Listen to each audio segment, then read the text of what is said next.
Comment faire des boutons qui convertissent sur WordPress et notamment avec le Page Builder Elementor. Bonjour, c'est Jérémy et c'est ce que nous allons voir ensemble dans cette vidéo. Alors si vous utilisez un autre Page Builder, donc un autre constructeur de page qu'Elementor, pas de panique, même si cette vidéo vous montrera comment réaliser les boutons avec Elementor, le point vraiment important de cette vidéo, c'est le design des boutons et leur usage. Cette vidéo va être découpée en 5 étapes. Première étape, je vous montrerai ce qu'il ne faut pas faire avec des boutons et ce qu'on voit trop souvent sur certains sites.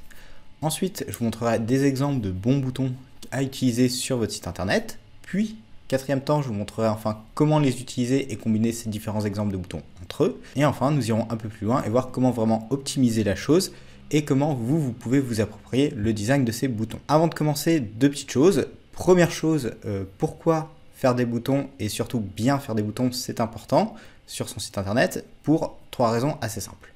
Primo, c'est tout ce qui va être expérience utilisateur, donc l'expérience que vous proposez à vos utilisateurs. Secondo, l'interface utilisateur, donc votre site en tant que tel. Et enfin, dernièrement, parce que le but d'un bouton, c'est de convertir et surtout que l'utilisateur fasse une action précise. Le problème, c'est que si votre bouton est mauvais, mal designé, mal pensé, ça va créer des problématiques sur les 3 points que je viens d'aborder. Deuxième chose, si vous voulez en savoir plus sur Elementor et comment utiliser ce Page Builder, n'hésitez pas à regarder en description, donc en bas sous la vidéo ou via le lien qui va s'afficher au-dessus. J'ai fait une formation qui dure 2 heures sur Elementor qui vous expliquera le Page Builder de A à Z. Et notamment à la fin de cette formation, vous aurez un cas pratique où il faudra réaliser sa page d'accueil avec Elementor. Cette formation est entièrement gratuite et ne nécessite pas d'outils payants. Très important. Maintenant, on peut commencer. Donc, qu'est-ce qu'il ne faut pas faire? Donc, ici, nous sommes sur un exemple de site e-commerce. Donc, c'est une démo directement installée via Astra. Et nous pouvons voir que nous avons déjà un premier bouton. Le premier truc, c'est qu'il n'y a rien qui le met vraiment en valeur. Si on voit, il y a juste la souris qui change. Donc ça, c'est un mauvais bouton. C'est bon clair. Ensuite, ici, il y a ce View All qui est déjà un petit peu mieux parce qu'il y a un effet au survol. Si nous continuons de descendre, ici, pareil, c'est un bon bouton. Là, le seul bémol, c'est que accessoire, ça aurait été bien qu'il se passe aussi quelque chose dessus, et pas seulement sur cette flèche. Et si on descend, là, le point critique, c'est encadré, qui est un encadré d'appel à l'action, pour faire en sorte que l'utilisateur vraiment clique sur ce bouton et aille acheter des vêtements. Bah, pareil, il ne se passe rien dessus. Alors que c'est pourtant très simple de faire un bon bouton. Et c'est pour ça qu'on va maintenant regarder nos petits exemples. Alors, dans les exemples, il y a 4 catégories. Nous avons la première catégorie, les boutons classiques. Donc ici, vous avez des boutons plutôt simples avec à chaque fois un effet au survol, où le seul élément de design en plus de l'effet au survol va être le rayon du bouton. Donc vraiment là, on peut voir avec un rayon de 5 pixels, on a un léger arrondi, là on sera à 10. Et là, pour avoir un bouton beaucoup plus arrondi, nous serons à 25 pixels. Donc si vous ne voyez pas comment réaliser ce type de bouton, pas de panique, on va juste passer en revue les différents styles et ensuite je vous montre dans Elementor comment jouer sur ces différentes options. Ensuite, nous avons des boutons plus minimalistes avec à chaque fois un effet au survol qui change en fonction du type de bouton. Pareil, on n'est pas forcément obligé de faire un effet plein. Je vais faire un autre style d'effet qu'on verra juste après dans les boutons stylisés. Puis après, il y a le niveau un peu plus avancé avec les ombres. Donc mettre une ombre autour de son bouton, ce qui permet de le faire ressortir par rapport aux éléments de fond. Donc là, on a des ombres dites flat, donc vraiment plein pot quoi. Donc vraiment dur, sans diffusion, sans ombrage. Là, on a des boutons un peu plus diffusés. Et là, on est à nouveau sur du flat. Puis après, pareil, au niveau de ces ombres, on peut s'amuser sur les couleurs, quitte à avoir quelque chose de très diffusé. Bon, personnellement, je trouve ce design horrible, mais c'était surtout histoire de montrer. Et là, on a une petite combinaison plus sympa. Ensuite, côté boutons plus stylisés et du coup design un peu plus avancé, nous avons les boutons avec animation au survol. Et là, pareil, hop, on a différentes animations. Et là, vous voyez, on a un bouton très simple avec une simple animation et un changement de couleur. Puis là, on a des boutons directement avec des dégradés. Et là, concernant ce bouton, il a 3 particularités. 1, la bordure qui est plus épaisse à certains endroits. 2, il y a une ombre sur le texte. Et 3, son animation. Donc maintenant, comment réaliser ce type de bouton? Donc on va ouvrir notre interface d'Elementor. Et là, et magie. Et ici, en fait, ce sont les boutons de base. C'est-à-dire que si je retourne un cran en arrière, que je prends mon élément bouton, alors on peut voir qu'il y a directement ce type d'effet. Donc, pour passer de ceci à ceci, il faudra directement aller dans l'onglet Style, Et dans l'onglet style, jouer avec le panneau normal et au survol. C'est-à-dire que couleur du texte, par exemple ici, nous allons le mettre en blanc. Et la couleur d'arrière-plan, on la mettra comme ceci. Et maintenant, il ne reste plus qu'à changer notre état au survol, en cliquant sur l'onglet au survol. Couleur du texte, le remettre en noir, et l'arrière-plan, et couleur d'arrière-plan, le remettre en blanc. Et donc là, on est passé de ceci à ceci. Vous voyez, c'est vraiment quelque chose de très simple. Donc une fois notre bouton réalisé, on va regarder comment changer ces rayons de bordure pour passer de ce type de bouton à ce type-là, puis ce type-ci, et enfin ce type à 25 pixels. Donc pour ça, toujours sur notre bouton, on va descendre et tout en bas, nous avons rayon de bordure. Donc le premier cas de figure est avec un rayon de 5 pixels, donc si je mets 5, en gardant mes valeurs liées, on peut voir que j'ai un léger rayon qui s'est formé. Ensuite, le deuxième cas, c'est à 10 pixels, donc on va changer le 5 par un 10. Donc là, on a un meilleur arrondi. Et enfin, le troisième et dernier stade à 25.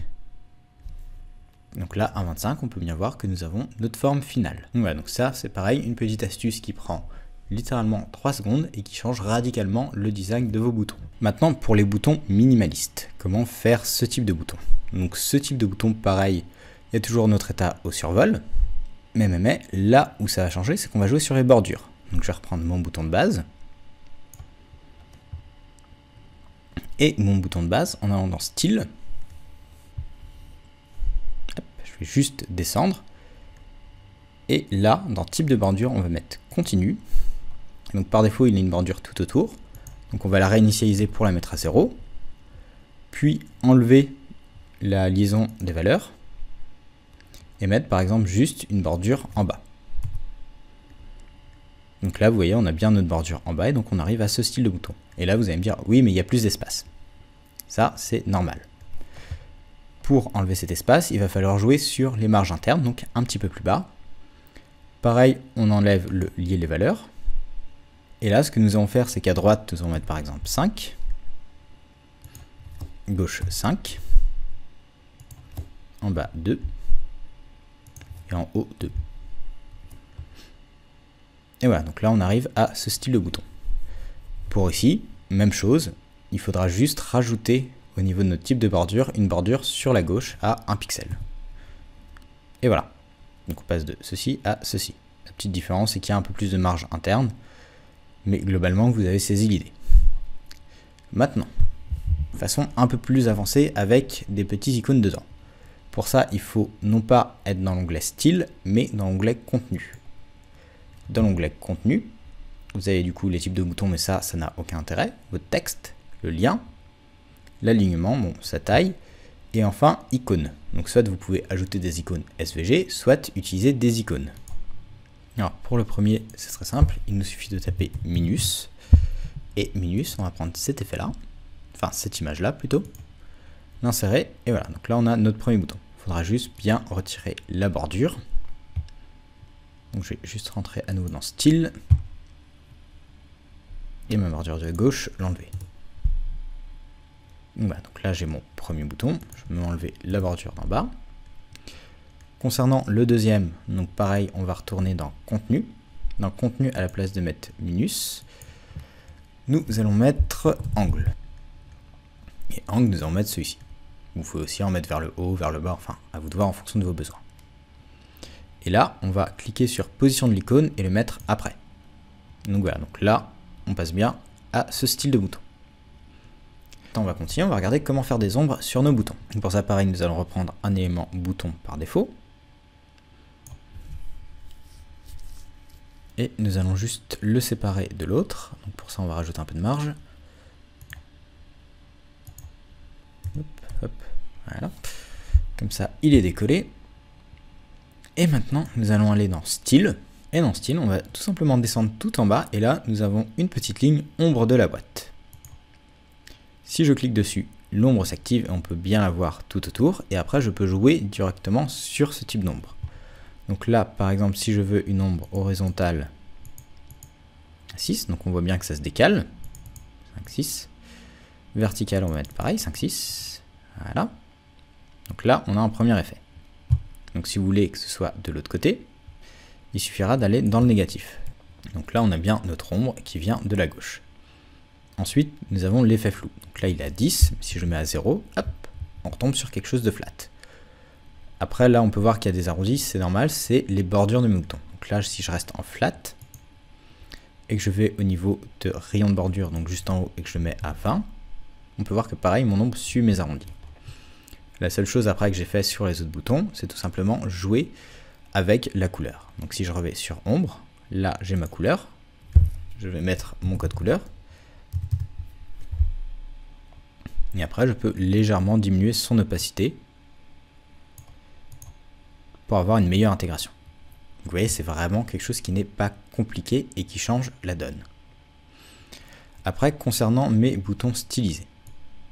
Là, on va reprendre celui-ci. Et maintenant, nous allons voir comment faire passer de ce bouton à celui-ci. Donc pour ça, déjà, il y a une première chose à faire, c'est travailler notre couleur. Donc pour travailler notre couleur, on va changer le type d'arrière-plan, donc à ce niveau aussi, et le mettre en dégradé. Et là, il nous faudra 2 couleurs de dégradé. Si vous voulez faire de chouettes dégradés, je vous invite à utiliser un autre outil qui s'appelle uigradient.com. Je mettrai le lien en description. Donc là, je vais juste copier ce code-là, retourner sur Elementor, puis le mettre dans ma première case de couleur.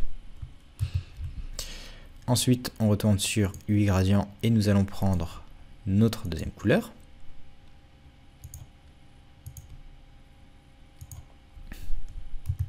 Voilà, donc là on a un dégradé qui est avec un angle de 180 degrés, mais si je veux le mettre sur ce format là, alors dans angle, juste en bas, je pourrais mettre 45. Puis après il va falloir jouer avec l'emplacement, donc si je déplace l'emplacement, hop, on peut voir que tout se déplace bien.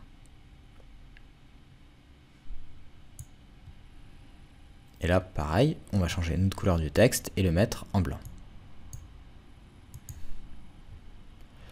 Maintenant, on a une bordure, chose que nous n'avons pas là. Donc pour ça, c'est exactement comme avant. On descend et nous allons dans bordure, on va mettre continu et nous allons la mettre à 0. Et voilà, plus de problème de bordure. Maintenant, autre chose, il nous faut notre effet au survol. Donc pour ça, on clique sur au survol. Au survol, notre couleur, nous allons la mettre cette fois-ci en rose. Et là, on s'aperçoit que ça ne fonctionne pas. Donc on va juste repasser en dégradé. Et donc soit vous pouvez laisser comme ceci, soit dans la deuxième couleur de dégradé, vous remettez exactement la même couleur. Et puis là, et donc ça fait. Donc là, on a bien notre petit effet. Pareil, on va changer notre couleur de texte et la mettre en noir. Maintenant, ce qu'on va faire, c'est qu'on va mettre notre animation. Donc pour ça, nous allons descendre un petit peu et nous avons animation au survol. Ici, des animations au survol, il en existe plusieurs. Donc là, on peut mettre par exemple le Pulse Cross. Et donc nous avons ce type d'effet là. Une animation qui est pas mal pour les boutons plus simples, ça va être tout ce qui va être... Voilà, l'animation float, pour le coup, est très bien pour les boutons plus minimalistes. Donc ce type de bouton là. On y reviendra juste après. Après ici vous avez une animation sync, je crois. Non, skew. C'est là, je ne sais pas comment ça se prononce, mais on a ce type d'animation. Voilà. Et là, nous avons l'animation float.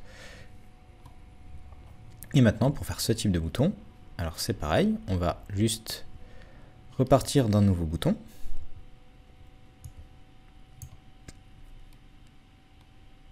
Et là, ce qu'on va faire, c'est qu'on va aller dans Style.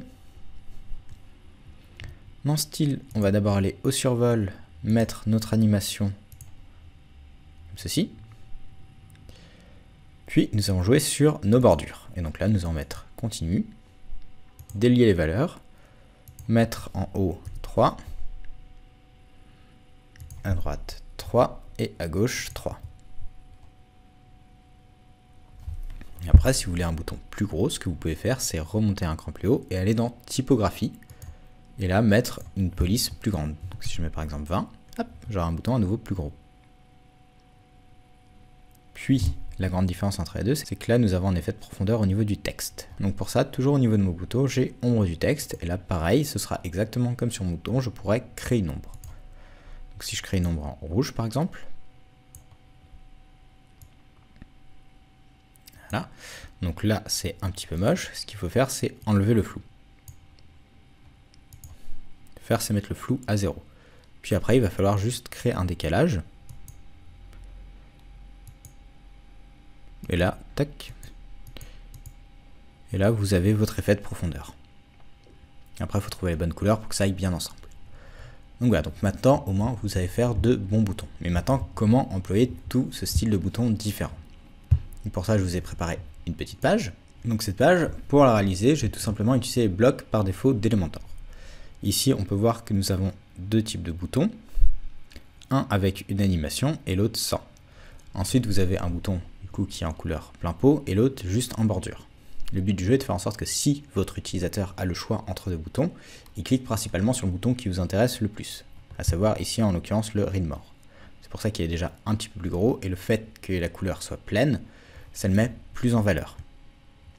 Après avec l'animation et la couleur verte, pareil, ça donne un petit peu plus envie, de cliquer dessus. Ensuite, nous avons la section à propos de notre compagnie. Pareil, nous avons un bouton vers notre page entreprise, mais ce n'est pas forcément un bouton sur lequel on veut que l'utilisateur clique. Pour ça, on a juste fait un bouton minimaliste avec un petit effet dessus. C'est vraiment le bouton qui était ici. Et tout de suite, il est un peu moins en valeur. Donc là, si je descends, donc là j'ai une section qui met en avant mes trois services. Le but du jeu, c'est de faire en sorte que l'utilisateur adhère à notre service principal qui est le service du milieu. Donc pour ça, j'ai fait deux choses. Au niveau de mes colonnes, j'ai mis une nombre de boîtes. Et ensuite, au survol, toujours au niveau de ma colonne, j'ai changé la bordure et la couleur. Puis, ce qui va nous intéresser, nous, en l'occurrence aujourd'hui, ça va être nos boutons. Et là, on peut voir que j'ai mis des boutons sans ombre. Et là, un bouton avec une ombre, ce qui le fait déjà un peu plus ressortir. Plus une animation verte au survol qui donne plus un sentiment un peu de satisfaction en mode de validation de succès ou réussite. Ce qui est déjà un petit peu plus sympa. Mais on peut voir qu'il y a une grande différence entre les autres colonnes. On peut voir que cette colonne ressort déjà mieux que les autres, et pareil pour notre bouton. L'ombre amenant un effet de profondeur. Et après là, nous avons une section témoignage où nous avons le choix entre deux boutons. Donc là, il n'y en a pas un qui ressort vraiment plus que l'autre, mais c'était pour faire un comparatif au niveau des animations. On peut voir que dès qu'il y a une animation, c'est tout de suite plus attrayant. Donc maintenant, on en arrive à la dernière partie de cette vidéo, à savoir comment utiliser ces boutons chez vous et comment aller plus loin. Alors pour utiliser ces boutons, vous pouvez très bien réappliquer n'importe quel style et changer les couleurs en fonction de vos besoins. Puis, autre chose importante, c'est que l'usage de ces boutons va dépendre de votre but.